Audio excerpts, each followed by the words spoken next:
Hi, my name is Paige Marshall. I'm a member of the Oak Ridge Board of Education, our school board, and I'm pleased to be here tonight with Holly Cross. Holly, welcome to the show. Thank you. Nice to be here. Yeah, well, welcome everyone to Focus on Education. We're going to be talking about technology in the school system, particularly social media. So any of you who want to learn more about what the social media space is like for us in the schools, or if you want to just have a few tips and hints for how to follow what's going on in the school system via social media, this is the place to be tonight. So welcome. And Holly, welcome. Thank you. It's great to have you with us. Tell us your title. You have a really long title. We were joking about this before we started the show. I do, if I can remember. I am a supervisor of career readiness and communications. Well, there you go. And part of your role, the part that's communications oriented, you do social media for the school, and you handle a lot of external communications, right? Tell us about what you do. All right, so particularly with that part of your role. Yeah, particularly with that part of my role, my goal is to spread good news about our schools. So I will write press releases. I will take other people's press releases. I always like everything, all the good news that we're sending out. I like to send it to Dr. Borcher so he knows, and then he sends it to the board for approval. So if people have press releases that they wrote or ones that I write, those go through that process. And after that process, then I send it out to the local media. I share it with Sarah Self at the city, who is my counterpart in communications there. And she has several contacts also in the news media, so we spread it out even further. But everything that I write or others write that we send out through media also goes on our webpage. So I'll take that and I post it on our school district webpage, and then that is a WordPress site. So it has the capability to then repost onto social media. So I do that. So we write a press release, and then I send it out to Twitter. Twitter feeds into Facebook. So trying to make a consistent path to reach all audiences. And if you say, well, the same thing that's on Twitter is on Facebook, that's true. And it's intentional because we have a completely different audience in Facebook than we do for Twitter. We have more parents in Facebook and more students in Twitter. And then everybody can go to the web page. So those longer articles are going to be on the web page. Short quips and retweets from students and parents and really awesome things that are happening will be fast on Twitter, but those will also feed through to Facebook. So for all the folks out there, all the tons of people that are watching right now that got totally tangled in that, because I'm very visual, right? So you just described a huge flow chart of information, right? That starts really with what used to be just very traditional PR, right? So you write a press release about something that's something newsworthy that's happened in the school system, and you send it through approval channels, and then it goes out the door. Well, 20 years ago, it would have simply gone out the door to local news media and maybe your counterpart at the city, so that they had visibility, right? Nowadays, there's a whole chain of information that flows down, right? So the chain in, let's see, this is sort of pop quiz, right? So it goes out the door just like it used to. But in addition to going out the door, you push a button that sends it to our website. So ortn.edu. ortn.edu. The article goes there and the full press release goes there. But then based on the way our site is constructed, and WordPress is a construction for, it's a system for the way the site is constructed, it automatically sends information to Facebook and to Twitter? Or do you have to push buttons? I have to tell it to. Okay. It doesn't automatically, but I will. As soon as I post a press release, then I send it to Twitter. Twitter sends it to Facebook. That's very cool. So as I think about a press release is really long. Twitter has a character limit. So does the system automatically cut down what you send to be appropriate to the character limit on Twitter? It does. Okay. So what I'll typically do, sometimes it doesn't have enough information because it's just a title and a hyperlink to the story. So I'll try to lead in with, hey, this is what this is. Check out our awesome robotics team who's going to Houston. And then it will have a link, and then we'll a title and then a hyperlink to the story. So what appears on Twitter is going to be whatever informational text you've added within the character limit, and then the link to the full article back on on the webpage. Okay, cool. Now that sort of makes more sense now. So, so you actually have to write you're writing press releases, you're writing the tweets that go out with the press releases, and then do you have to customize it for Facebook too, or does it just get the Does it get the same thing that went on Twitter? Because Twitter has a smaller character limit than Facebook, generally when you push from Twitter to Facebook, it will pretty much duplicate. Sometimes it'll truncate and it's not as interesting on Facebook. So a lot of times the other thing I can do, I can edit on Facebook. So if I make a mistake on Twitter, I can go into Facebook and actually edit it or actually augment it to make it more interesting. Facebook is actually a platform that allows you to make a post more interesting, and it really kind of begs for it. So for instance, yesterday we've been working with the Anderson County Chamber for this wonderful competition with our middle school students, where they went out to Clayton, Appalachia, and SL Tennessee, who makes headlamps and tail lamps and gearboxes for Kia and GMC. And they got to film all those processes and make a commercial and put that on the Anderson County Chamber on this site called Dream It, Do It. And so they actually posted something onto Facebook, and I saw it on Facebook. So then I shared Anderson County's Chamber's post from Facebook, added my own content, said, come look at this, try to make it more interesting because it's in Facebook. It has a good platform for that. And then I took that link out to Twitter. So I can go the other way around as well. But because Facebook has so many characters limit, it doesn't push back to Twitter as easily or as cleanly. No, it's kind of cool. Well, and it makes sense because the people reading on Facebook are different. That's a different group. That's more parents, grandparents, older community members, right? And they're going to want a longer, perhaps, article, more information, more pictures. If it's on Twitter, they don't want.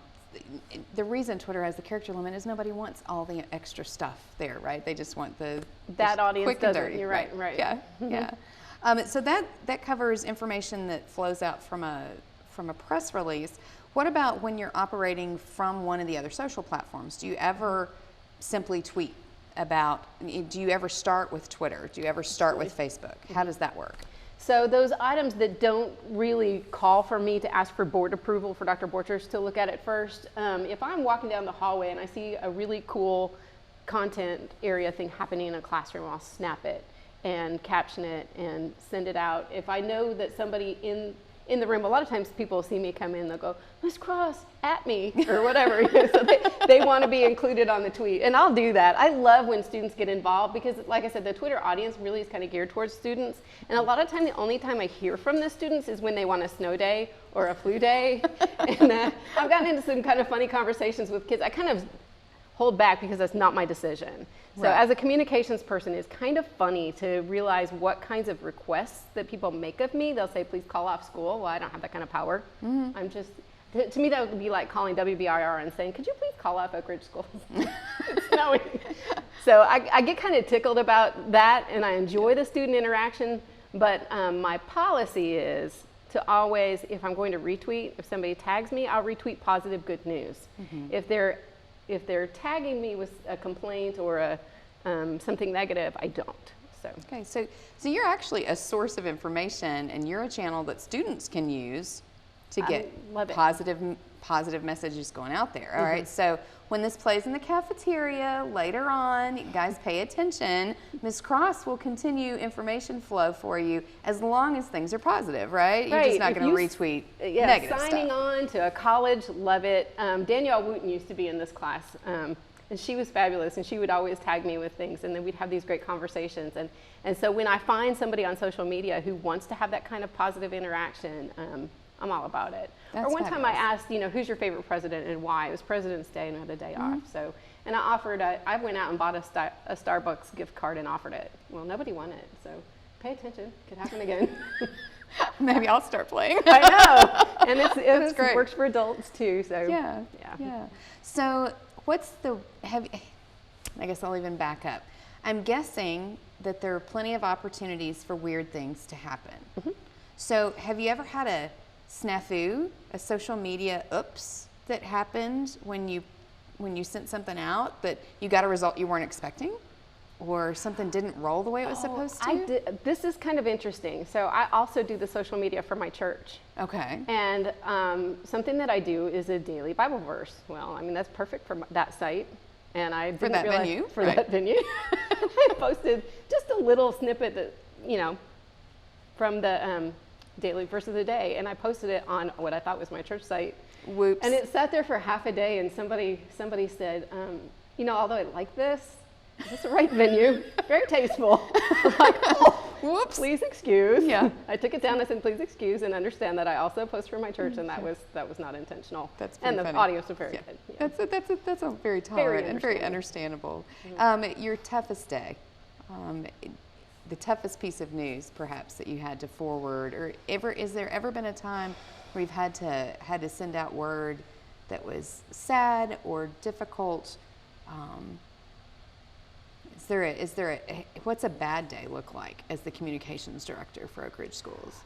So probably the toughest thing that I've dealt with so far, one of the things I do, I mentioned how people are often tagging me and asking me to do things that really aren't under my hat. Right. So I actually had a student voicing a complaint on social media, and what I really wanted to say is, here's the person that you really need to contact about this, which is how I deal with anybody who has a question. They'll ask me a pupil services question. I'll say, you really need to talk to Dr. Henderson.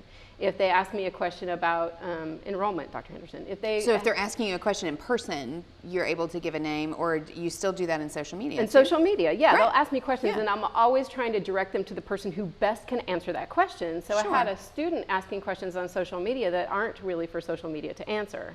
So we were trying to direct a student to the right source for the question, and the audience got involved and didn't understand why we were trying to redirect.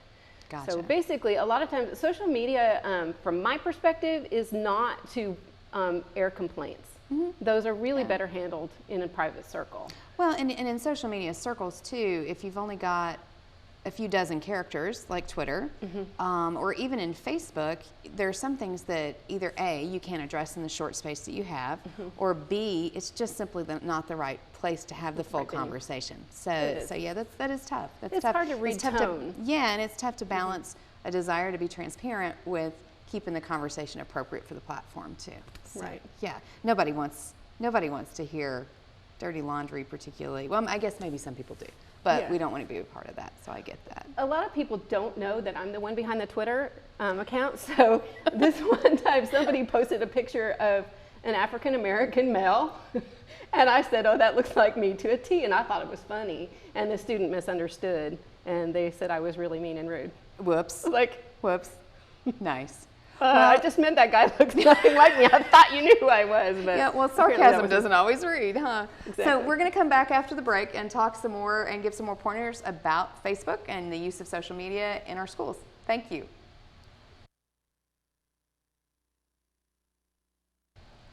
Welcome back. We are back talking about social media with Holly Cross, the Oak Ridge Schools Communications Supervisor or Director? Supervisor. Supervisor. All right. I tried. Dr. Borchers, I tried. It's sounds a great. joke. It's a joke, right? Welcome to the show. The first segment was really fun. Just hearing about some of the oopses, and then also just the way the information does flow for you. We were talking before the show, snow days. It's a great example of tweeting and Facebook and us trying to get, as a school system, trying to get information out there to everybody who needs to know that congratulations, you don't have to get out of bed. So roll over, go back to sleep. What does your snow day look like?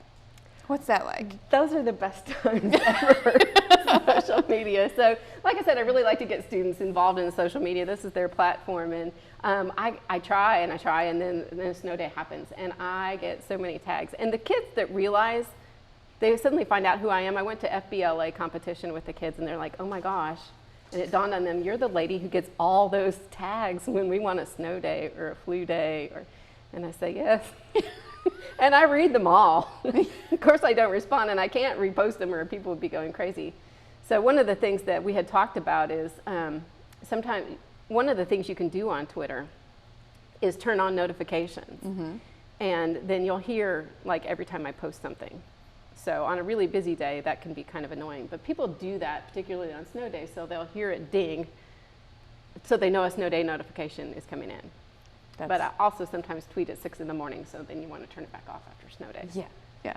Well, and you were saying that you'll get up in the morning and this is our communications supervisor, just so at 5 a.m. or 6 a.m. when you're getting ready for work, know that Holly is checking to make sure she knows what cool things have happened before you even have your coffee. You're tweeting about that, right? You're True. sending news out to students, sending information onto Facebook for parents. So I know from my world, my day job, Facebook's doing all sorts of crazy stuff with their algorithms. So organic shares don't always happen. Do we do any paid boosts on Facebook or anything like that? Or are you just allowing the reshares and just sort of the weight of the organic reach to carry Most it? of ours is organic reach. I really have not paid for any yet. Okay. I'm open to that, but my budget right now is small. Yeah. The position is new, so the budget is small. And if we get to a time where we think we need to boost some posts, I will. Yeah.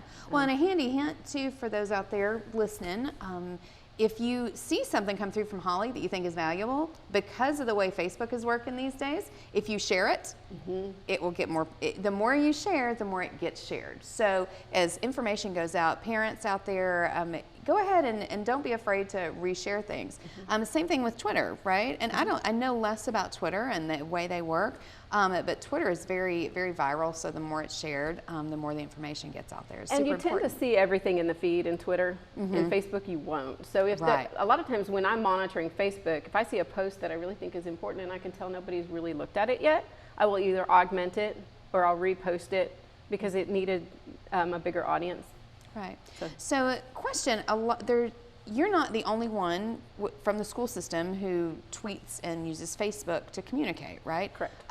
So, how does that work? So, if you're a coach at the middle school or at the high school, even.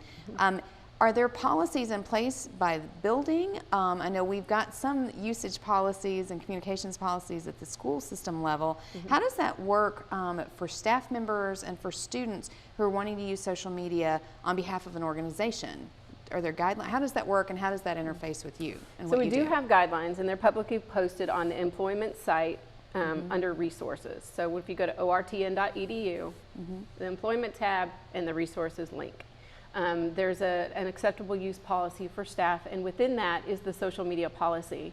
And a lot of it is common sense. We've been over it with our staff. I have a team of webmasters who also review it because we are all posting content for our individual schools. Right. Another thing that we do as website masters, Stephanie Thompson did this at the high school, so I've used her as an example, and other people are following suit, is to collect those people in your school who have social media presences, the people that we should be following that are official with the school. And then we ask those people to be very responsible for what they're posting and to follow the social media guidelines that are on our school site. So, and then we have some people who are just individuals who, sometimes share information about our schools, and they're not necessarily official, but they still like to share good things about the school. And if anybody tags me and it's good news, again, I like to share it too. You like to share. So, handy hints and tips for folks out there in our audience.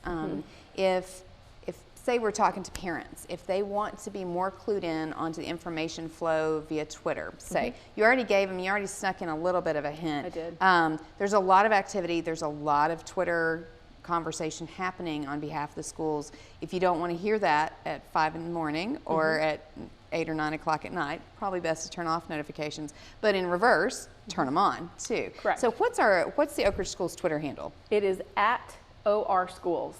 Okay. That's simple. At ORSCHOOLS. All right. So at And OR follow Schools. us, and then we'll show up in your feed. Okay. If you want notifications and you're hoping for a snow day or flu day, turn on your notifications. Well, there you go. Yeah. And the way April is going, you never know. Hopefully we won't have any snow days, but the way last weekend went, who knows? You know, right? it snowed all day Monday, just a little bit, and I thought I'd at least hear, hey, it's snowing, but I didn't. Miraculously, Yeah, no, nobody everybody's so said tired of anything. it now. I think everybody's ready for it to be finally spring. And it wasn't enough. So any other helpful hints that you could share with us, and share with the audience out there if they want to know more about digital media, social media in the schools? So a lot of times we're talking about safety and what are some good tips. I think students need to think about some really, really basic things like the golden rule. Treat people the way you want to be treated.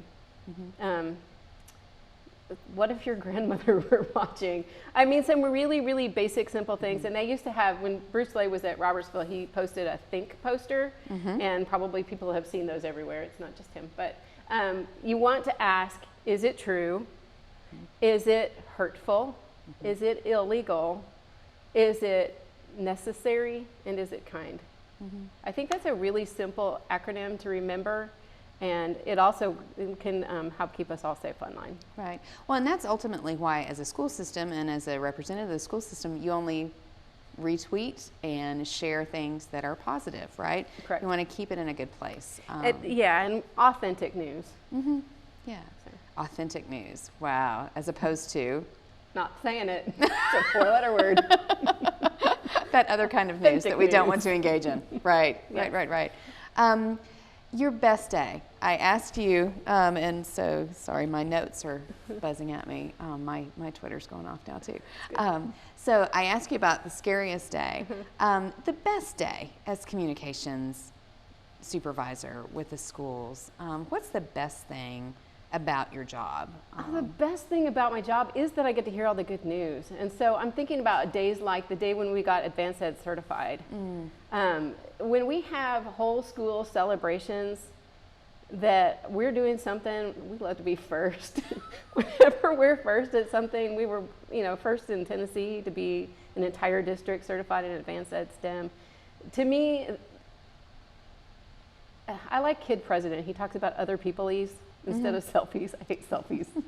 But I love other people's. I love to celebrate things that students are doing, other staff members are doing. So those are my best days collectively. Yeah. Just when great things are happening, you're getting to share that. Right. Any other pointers for students? What they share with you needs to be positive, right? But if they know they want to have something shared, any other pointers? Anything that you're looking for that you could throw down as a challenge to students over the next few weeks of school? Simply tag me at OR Schools. If you have committed to a university, you're going to play a sport somewhere. Sometimes I get those second, third hand because somebody follows that person. But if you tag me, you are guaranteed with good news to be celebrated. Well, now I have a question. I totally get that high schoolers are engaging with you. They know you. You're on faculty with the other half of your day job, right?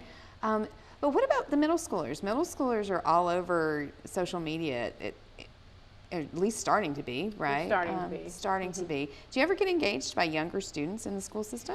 I have not found a lot of middle schoolers. Now, I work with middle school too because I work with the CTE departments, the Career and Technical Education well, there you go. in Jefferson and Robertsville. Love it. I love getting engaged with the kids. I say, ask me into your classroom. I enjoy getting to know them, like with that Dream It, Do It project. So just that one in particular, we know that we need to share that out on social media. Not all of them actually have a Twitter account, so they're kind of counting on me and for their principals. Their principals and several people in both schools are tech savvy and have Facebook accounts and Twitter accounts. Well, and technically, you're not supposed to have a Facebook account until you're 13, right? Right. Do you know what the age is on Twitter to have a Twitter account? I'm sure I don't know. We'll have to follow up. We'll tweet that later. Yeah, I've just not found a lot of younger kids have it. No, and that's probably best. That said, parents of younger kids following the Oak Ridge Schools Twitter, following us on Facebook, kind of watching what's happening. That is a good way to kind of get in practice because there is a lot of information flow as the kids get older coming that direction, right? So. Any closing thoughts? Anything that you would say to folks out there wanting to get more savvy with technology and social media? Anything else that we haven't talked about that folks out there listening would need to know? I would like to call attention to our website because our website is one of those things we talk about Twitter and Facebook a lot, but if you really like that meaty content, we also have several of the secondary schools have something called SMORE, which is their newsletter. Robertsville, Jefferson, and the high school all have SMORE accounts. And so if you want some really meaty news, go there, go to our website. If you just want the snippets, follow us at OR Schools. All right. Well, there you go. You have so much more information than you had before. But what I would recommend, if you're a visual learner like I am, and all this conversation about the web that is social media and the web that is the internet and all the information flow that we have digitally, if that feels overwhelming just listening to us talk about it, please go online to ortn.edu, where you can learn more about the school system. There are links to all of our individual elementary, middle, and to the high school, as well as our administrative offices. All of our Twitter information, Facebook linkage, and news and press releases that have been going out recently are there. And it's a great place to start if you're interested in learning more. You can also find Holly Cross's contact information. She is there, as am I. So we're out there happy to answer questions, but we thank you so much for joining us tonight. It's been a pleasure, and we'll look forward to seeing you next month on Focus on Education. Good night.